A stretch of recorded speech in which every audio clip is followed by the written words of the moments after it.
Apa itu negosiator? Negosiator adalah orang yang biasa melakukan negosiasi untuk mencapai kesepakatan bersama. Selanjutnya, saya akan menjelaskan kaidah kebahasaan yang terdapat pada teks negosiasi.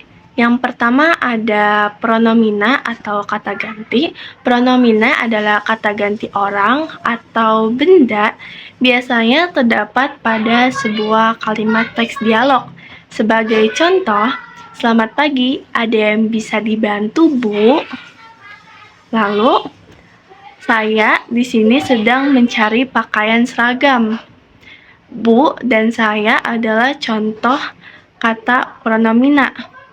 Yang kedua ada kalimat langsung, yaitu kalimat yang disampaikan secara langsung oleh si penuturnya tanpa melalui pihak ketiga.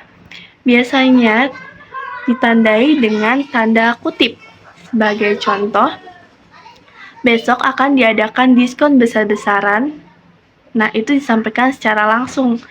Yang ketiga, kalimat persuasif, yaitu kalimat yang bersifat membujuk, mengajak, atau meyakinkan orang untuk mengikuti apa yang kita inginkan. Sebagai contoh, ayo dibeli di sini. Di sini sepatu kulitnya asli loh, dijamin bahannya awet. Kalau beli sekarang akan ada diskon 20%. Nah, itu bersifat untuk membujuk, mengajak. Yang keempat, selanjutnya ada kalimat deklaratif dan interrogatif. Kalimat deklaratif adalah sebuah kalimat yang berisi sebuah pernyataan dan biasanya sering disebut kalimat berita. Sementara kalimat interrogatif adalah sebuah kalimat yang berisi pertanyaan terhadap sesuatu. Contohnya, apakah di sini ada menjual cabai? Nah, itu kalimat interrogatif. Lalu, di sini ada cabai merah, cabai hijau. Nah, itu adalah kalimat deklaratif, yaitu berisi sebuah pernyataan bahwa di sini ada cabai. Selanjutnya ada tuturan pasangan, yaitu tanya jawab antara si pembicara dan lawan bicaranya. Sebagai contoh yaitu salam dan menjawab salam. Assalamualaikum. Nah, waalaikumsalam. Nah, itu adalah contoh dari tuturan pasangan. Saya akan menjelaskan 6 syarat yang harus dimiliki untuk menjadi seorang negosiator. Yang pertama, kecerdasan. Sebagai seorang negosiator, kita harus memiliki kecerdasan, memiliki wawasan yang luas, dan mampu menganalisis apa tujuan dari lawan dan mampu mencari solusi yang terbaik. Yang kedua, ada pendengar yang baik. Sebagai seorang negosiator, kita harus mampu mendengar dengan baik untuk menyerap apa yang ingin disampaikan oleh pihak lawan agar tidak terjadi sebuah kesalahpahaman. Yang ketiga, komunikasi yang baik.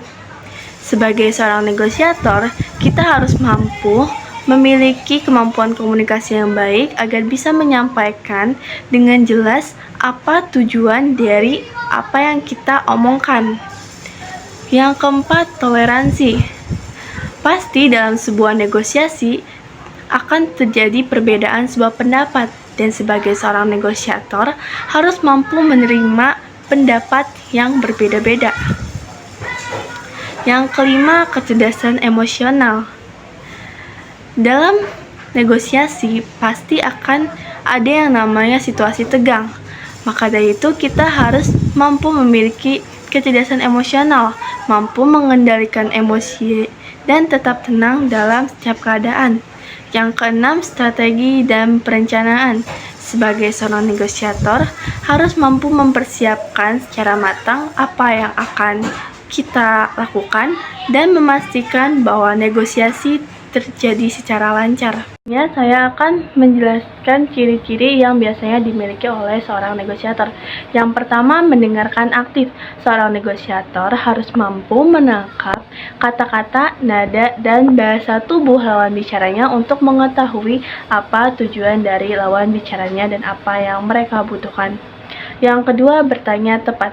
Seorang negosiator harus mampu mengajukan sebuah pertanyaan yang kritis dan tepat untuk mendapatkan informasi penting yang dibutuhkannya.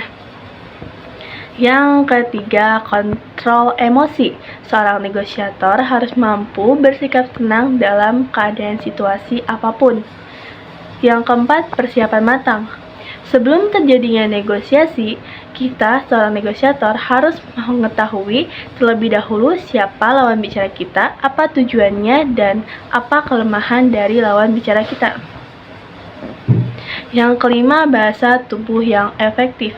Seorang negosiator juga harus menggunakan bahasa tubuhnya untuk mendukung argumentasi perkataannya. Yang keenam, ketegasan seimbang. Seorang negosiator harus tahu kapan saatnya dia menggunakan ketegasannya dan kapan saatnya dia welcome agar menghindari terjadinya konflik.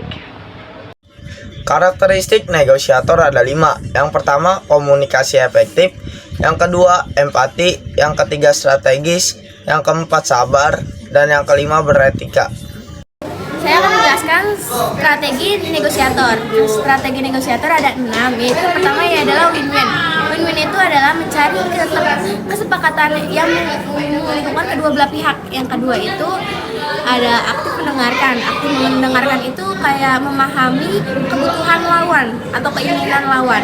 Yang ketiga itu ada pernyataan terbuka. Pernyataan terbuka itu ialah kayak diskusi lebih mendalam lagi tentang persetujuan kesepakatan bersama itu.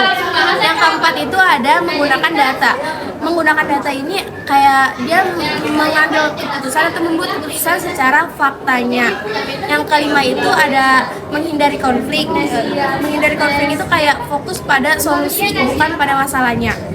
Dan yang keenam itu ada menggunakan waktu.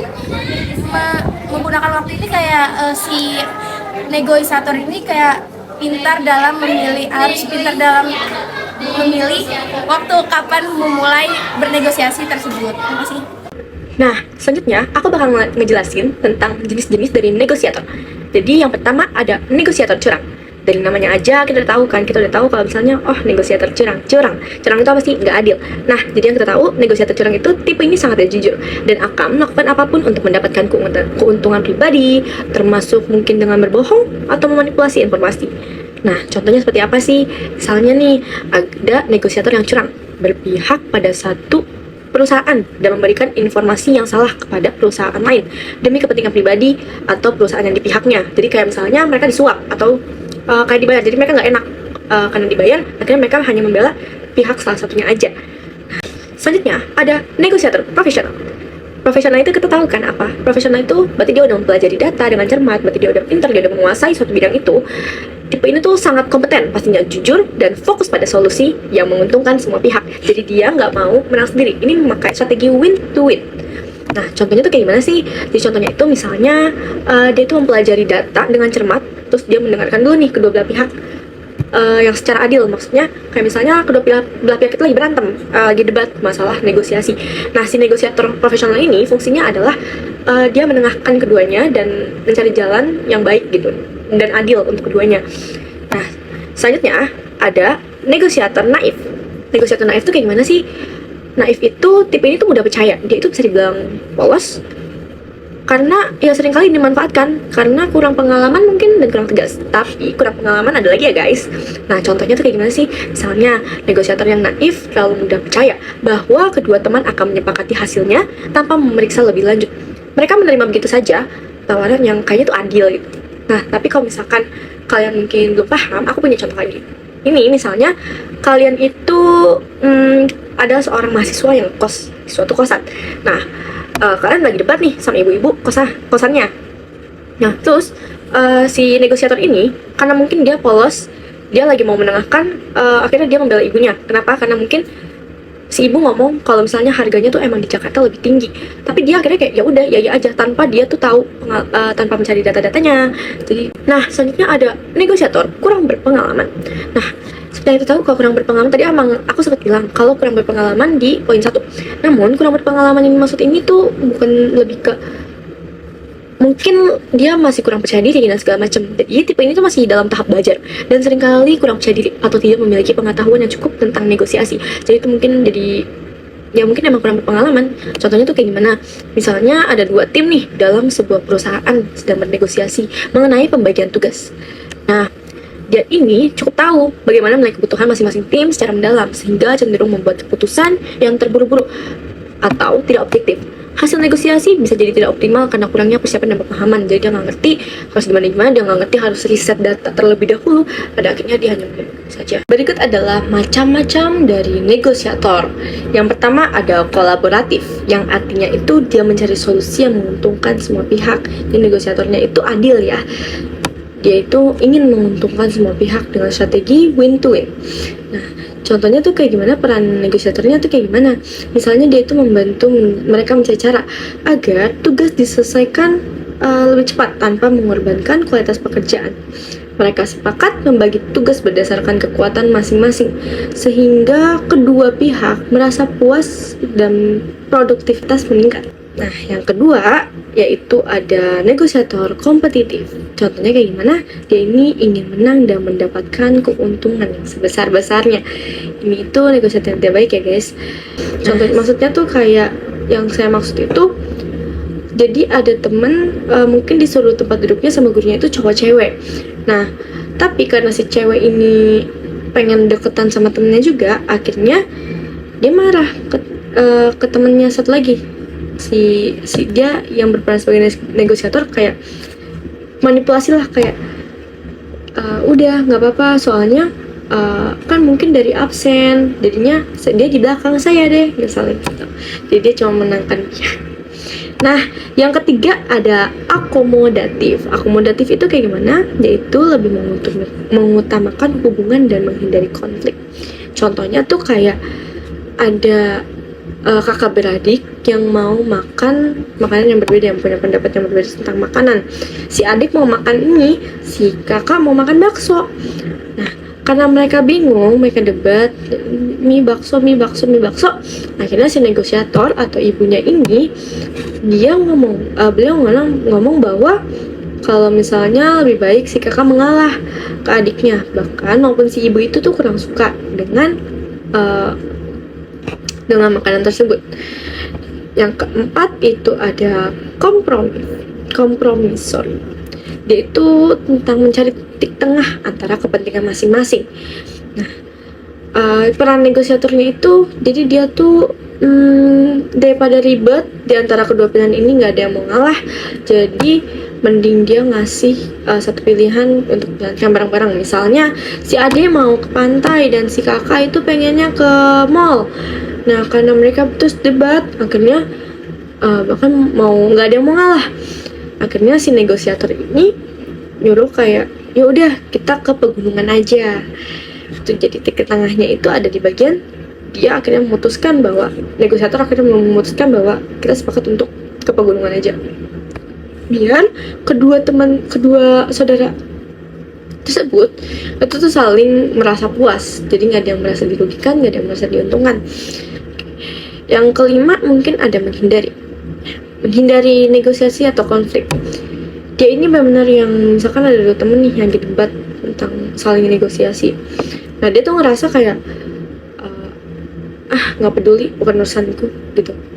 Jadi yang menyerahkan keputusan seluruhnya gitu kepada teman-temannya. Bahkan ketika dia disuruh jadi kayak tolong dong ini tengahin, tapi dia tuh kayak udahlah biarin aja, bukan urusanku.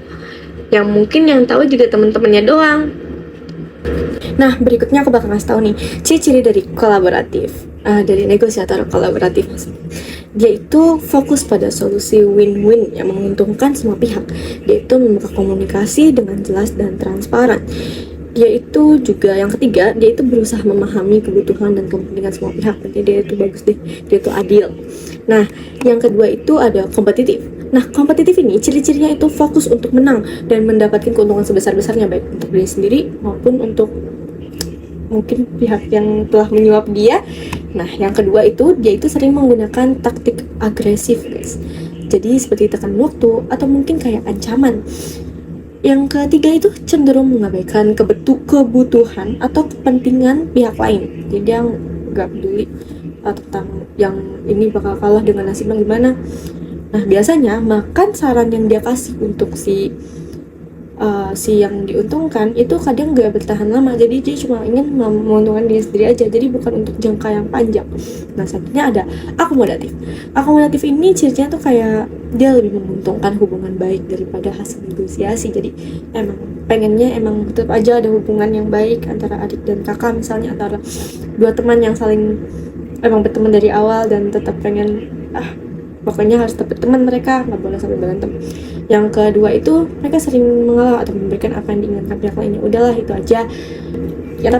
Nah, yang ketiga itu dia itu menghindari konflik dan konfrontasi. Yang keempat itu dia bersedia berkorban untuk menjaga keharmonisan. Jadi emang dia tuh pengen yang damai, pengen hidup damai terus. Dia takut dengan konflik atau bahkan dia menghindari konflik. Maksudnya memang dia menghindari konflik. Nah, yang keempat itu ada kompromis ya. Kompromis itu seperti kita tahu dia tuh titik tengah. Dia mau mencoba mencari titik tengah yang adil untuk semua pihak. Jadi ya udah, daripada mereka debat, mending pakai jalan tengah yang saya kasih gitu. Yang kedua itu setiap pihak harus mengorbankan sebagian keinginan untuk mencapai kesepakatan. Nah, dengan dia itu juga nggak asal ngambil keputusan dengan tengahnya. Jadi dia itu juga berpikir dulu kayak kira-kira si A sama si B bakal terima apa enggak saran yang dia kasih. Nah, yang terakhir itu dia nggak terlalu agresif tapi juga nggak terlalu pasif gitu. Nah, selanjutnya ada menghindari. Cica tuh gimana sih dengan dia tuh nggak mau punya konflik, beda ya guys sama yang apa tadi, yang akomodatif. Akomodatif itu kan dia kayak dia emang peduli gitu sama hubungan, walaupun emang dia mau menghindari konflik juga, tapi dia peduli dengan hubungan, dia tetap mau menjadi negosiator yang baik agar mereka nggak debat. Tapi kalau yang ini benar-benar kayak ya udah saya nggak peduli. Ciri-cirinya tuh kayak gimana? Cenderung menghindari konflik atau negosiasi secara langsung gitu. Dia juga lebih memilih untuk menunda keputusan atau mencari alasan untuk tidak terlibat. Menjelaskan tentang kesalahan yang harus dihindari negosiator. Yang pertama itu tidak mempersiapkan diri. Negosiator harus memahami informasi yang akan dibicarakan, nilai negosiasi, dan target dan dampak yang dapat muncul. Kedua itu terlalu emosional. Emosional yang berlebihan akan mengganggu proses negosiasi. Yang ketiga itu tidak mendengarkan. Negosiator perlu mendengarkan orang lain untuk memahami apa yang diinginkan, diminati, dan motivasi mereka tuh apa. Selanjutnya keempat ada tidak fleksibel. Sikap kaku dalam negosiasi dapat menghambat proses. Kelima, tidak memahami pihak lain. Negosiator perlu memahami apa aja yang diinginkan pihak lain, bukan hanya yang diinginkan diri dia sendiri. Teknik negosiator dibagi menjadi 4, yaitu yang pertama ada anshoring. Maksud anshoring adalah teknik yang dimana pihak pertama menetapkan angka atau kondisi awal yang menjadi referensi bagi negosiasi selanjutnya. Posisi pertama yang diajukan seringkali berfungsi sebagai jangkar yang memengaruhi seluruh pembicaraan. Yang kedua ada bracketting. Maksud bracketting adalah teknik negosiasi yang melibatkan pengajuan rentang harga atau kondisi yang luas di awal negosiasi.